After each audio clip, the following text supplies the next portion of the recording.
Salut Sébastien LAB, vous êtes bien sur la TV.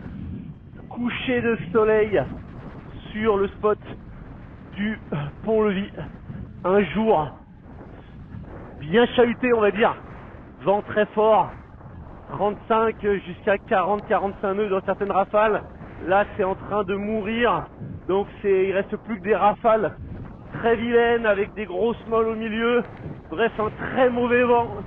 Du coup, je me suis dit, quoi de mieux pour tester le fameux stabilisateur Quark. Pardon, je commence à avoir les joues qui gèlent. Du coup, je bégayais parce que j'arrive plus à articuler. Je me suis dit, quoi de mieux que ces vilaines conditions pour tester le système Quark dont je vous avais parlé, je vous l'avais présenté. Et bien là, voilà, on va tester la stabilité de la bête. Vraiment, les rafales sont mauvaises, l'aile se fait chahuter. Donc ma foi, on va voir à quel point le Quark stabilise la caméra. Donc c'est une GoPro 7 qui est sur le système Quark. Je l'ai mis, donc là vous l'avez certainement, vous le voyez certainement à l'écran, je l'ai mis juste au niveau du Y de ma Trust 6 mètres. Oh là là, on rentre dans une très grosse rafale, donc là les lignes, l'aile se fait secouer, là attention, regardez, grosse rafale, on va voir ce que ça donne. Là je rentre dans une grosse rafale. Alors est-ce que vous aurez vu quelque chose bouger ou pas, ou est-ce que ça sera resté stable? C'est la question. Donc, ce qui fait plaisir, c'est que le soleil est ressorti. Alors je crois que surtout l'intérêt du Quark là, c'est que si je fais des virages, eh bien la caméra va rester stable. Donc on va essayer tout de suite. On va venir virer et normalement donc je n'aurai pas besoin de changer quoi que ce soit au montage. La caméra restera dans le Vmax. C'est ce que nous allons tester maintenant. Donc je change de direction et je repars en direction de 7. Et donc normalement tout est resté smooth, rien n'a bougé et vous avez vu le plan rester droit. Donc ça, moi je le découvrirai au montage, quasiment en même temps que vous, juste avant vous, en montant la vidéo. Allez, on va se faire un petit bord de speed. Alors, ce petit engin Quark là, je l'ai commandé aux États-Unis. J'avais lu pas mal de trucs, ouais, très stable, génial pour les vagues. Donc vu que je vais vous tourner des tutos dans les vagues, là, je me suis dit, voilà, c'est indispensable. Alors la bad news quand j'ai reçu la chose, c'est qu'en fait, oui, il est étanche, mais vous savez, c'est comme les téléphones. On vous annonce quelque chose d'étanche, et en fait, alors on va changer de direction pour voir si ça reste stable. Et en fait, c'est pas vraiment étanche. Là, il est IP66, c'est-à-dire que ça résiste aux grosses et très grosses éclaboussures. Mais admettons, je vous fais un tuto dans les vagues, et je plante l'aile dans les vagues, et ben le truc il est foutu. Donc ça c'est la bad news. Je ne savais pas ça. Donc c'est un ustensile, comme je disais l'autre jour, quand je faisais un mix cuisine et kite, c'est un accessoire qui est bien, mais qui, en gros, ne pardonne pas l'erreur. Donc c'est un peu emmerdant en kite, surtout pour vous tourner des tutos. Si je veux pousser un peu les choses, si je veux aller un peu dans les vagues, si je veux prendre un peu des risques dans les vagues pour vous montrer certaines manœuvres, eh bien je sais que j'ai une chance sur deux de foutre cet appareil qui coûte quand même 199 $, à la flotte. Donc bon, un petit peu dommage que ça soit pas du étanche, quoi, du vrai étanche. Parce que là, c'est un petit peu comme quand les premiers iPhones qui étaient soi-disant étanches sont sortis, le IP67. Bon, bah en fait, oui, ça tenait à peu près dans l'eau sur le moment. Mais en fait, 1 ou 2 mois plus tard, tu te retrouvais avec ton téléphone qui te lâchait, tu comprenais pas pourquoi, et c'est simplement parce qu'il était oxydé de l'intérieur, parce qu'il avait pris l'eau, et voilà. Bon, en tout cas, écoutez, on profite de cette session, l'étang presque pour moi tout seul. Il y a un autre rider sur l'eau. Là, le vent, finalement, je vous disais qu'il était dégueulasse. Et là, en fait, non, il est en train de nouveau de se lisser avec la tombée de la nuit. Et il est même plutôt meilleur. Après, là, c'est l'étang qui est quand même un champ de mine. Qui prouve bien à quel point ça a été la tempête aujourd'hui. Pour ceux qui ont l'habitude de mes vidéos, vous savez qu'ici, normalement, ça peut être tout flat, avec pas la moindre ride. Un vrai plan d'eau à freestyle, free style. Et là, voilà. Alors là, c'est pas les belettes qui sont sur les serviettes, mais c'est les mouettes. Les mouettes qui viennent se préparer à passer la nuit tranquillou sur le vent de sable. Ouah, j'ai la jambe arrière qui commence à fumer là.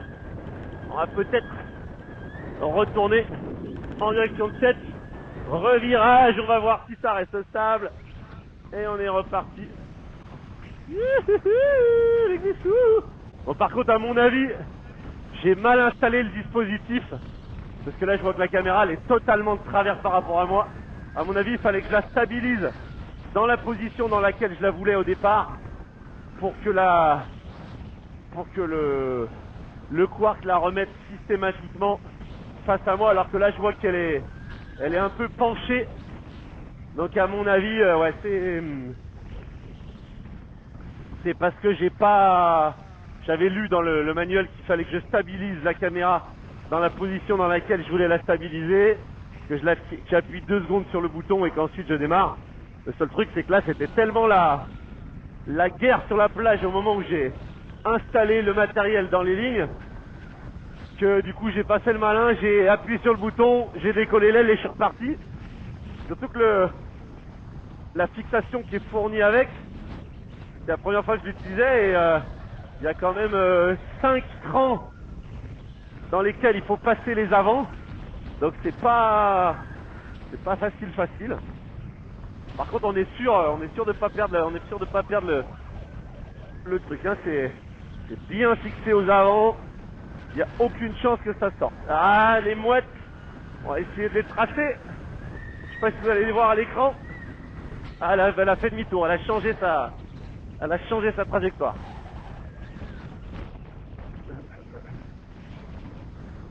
Non, bah écoutez, en tout cas, ça fait plaisir ce dernier bord là parce que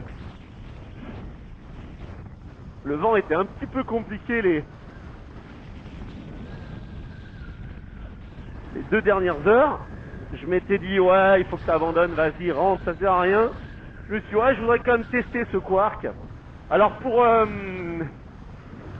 l'autonomie, je vais répondre à certaines questions concernant l'autonomie, etc. Vous m'avez demandé, ouais, quelle est l'autonomie. Donc je l'ai testé pas dans les lignes. Je l'ai testé avec une caméra à bout de bras et donc pour stabiliser la caméra à bout de bras. En gros, 2-3 heures. Au bout de 2-3 heures, ça lâche, fonction du froid, fonction de la température extérieure. L'autre jour, je l'ai fait stabiliser quasiment 2 heures, 2 heures et demie de suite dehors et la batterie a lâché. Ce qui veut dire qu'en gros, vu qu'une batterie de GoPro 7, elle va durer entre 2 heures et 2 heures et demie, qu'une carte SD de 64 Go, si vous filmez avec une bonne résolution, ça va durer aussi environ 2 heures, 2 heures et demie. Ben, en gros, voilà, vous avez la possibilité de filmer une session, ça se recharge très vite. Alors, on va se mettre en dérapage, ça se recharge très vite. Ça se recharge en 1 heure. En 1 heure, vous avez votre batterie qui est prête à recharger. Alors, ce que je vous propose pour terminer cette vidéo, c'est qu'on va faire un petit peu ce qu'on appelle DS. Là, je vais changer de direction plusieurs fois de suite pour voir si la caméra est capable de suivre les changements de direction. Ok, allez, on est parti. Donc là, on entame. On rentre en front. Hop. Ah, c'est beau, là. La lumière est super belle. On repasse en back. Hop, j'envoie l'aile fort. Et puis si on tentait le kite loop, on va tenter un down loop. Je me demande ce que ça fait. Wouhou. Déjà, ce que ça fait, c'est que ça m'a mis un bon petit coup de pied aux fesses.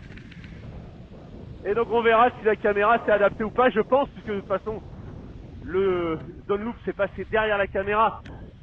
Donc la caméra, à mon avis, n'a même pas eu besoin de s'ajuster. Regardez-moi comme c'est beau. Je vais abattre pour que vous puissiez voir ça quand même. C'est quand même très très beau.